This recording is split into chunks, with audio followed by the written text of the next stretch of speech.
Sigurdsson scored one goal in the tournament, missed a penalty. Steve, briefly, what do you think of this guy? Well, he's the creative mind behind that Icelandic team. Yes. Yeah, he makes things stick for them. Obviously sent one penalty over the bar. We remember that so well against Nigeria.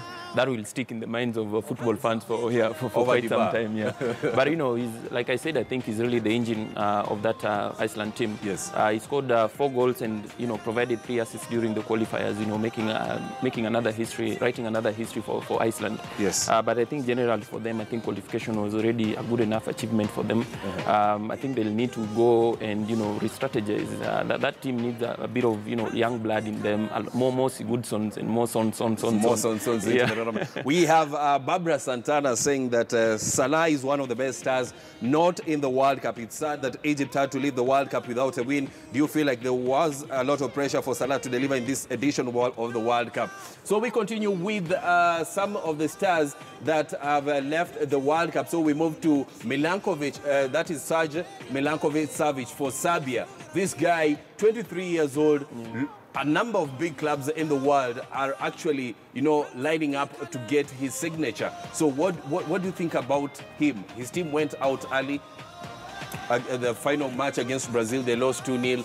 But now the world is taking a look at him. Which way will he head after the World Cup? I think he's getting into the maturity age right now. 22 years, I think that's where now, your star begins to shine. Yes. And for him, I think that's really happening. It's going in a good way. Remember, he comes into this World Cup with 2 medals with him. I think they won the Under-20 World Cup in Serbia and also the Under-17 European Championship. Yes. So that just shows he also got the, golden, the bronze ball, I think, during the Under-20 World Cup as well. So this is a guy who, he flourishes in that midfield. He's been compared to Nemanja Matic, because he's big, he's powerful, but he also has a lot of flair in his game. He brings something a bit different from Matic. So I think generally for him, this World Cup was just, for him to announce himself. And there are already big clubs who are lining up for his signature. The likes of Barcelona, the likes of Arsenal are very much interested.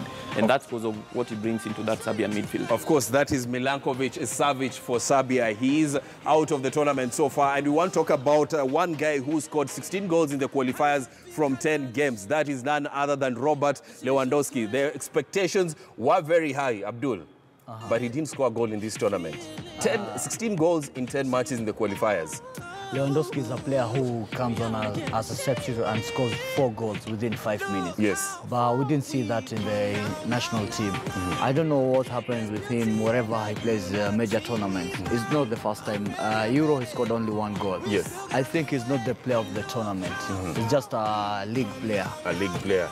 I wish he took his form to the national team. Which could have been Poland something could have else. been in the round of 16 or even quarters. Yes. Because they have a strong team, a well-balanced team.